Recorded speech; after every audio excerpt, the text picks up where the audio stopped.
రెండో సూత్రంలో నాలుగో భాగం.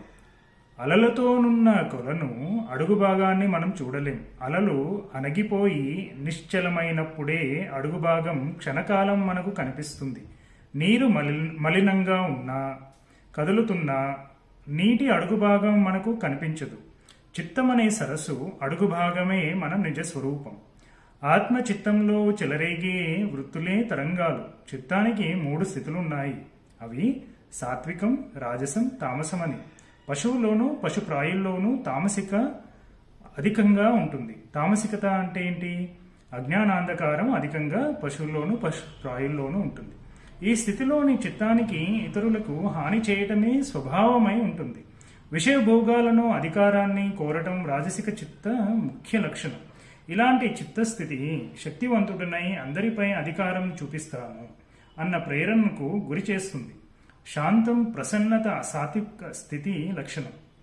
శాంతం, ప్రసన్నత సాత్విక స్థితి లక్షణం. ఈ స్థితిలో మనసులో ఎలాంటి తరంగాలుండవు. నిర్మలంగా ఉంటుంది, కానీ అది జడత్వం కాదు. సాత్విక మనస్సు ధృతి, ఉత్సాహాలతో కూడి ఉంటుంది.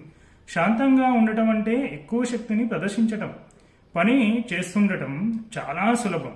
కళ్ళెం వదిలిపెడితే గుర్రాలు ఇష్టం వచ్చినట్లు పరుగులు పెడతాయి.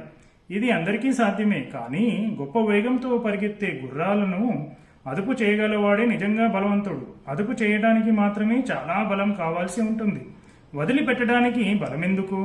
కాబట్టి శాంతచిత్తుడంటే పనిపాటలు లేక మందుడై అలసుడై ఉండేవాడు కాదు.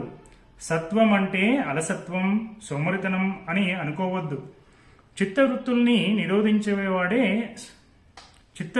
నిరోధించేవాడే సుమ ప్రశాంత చిత్తుడు.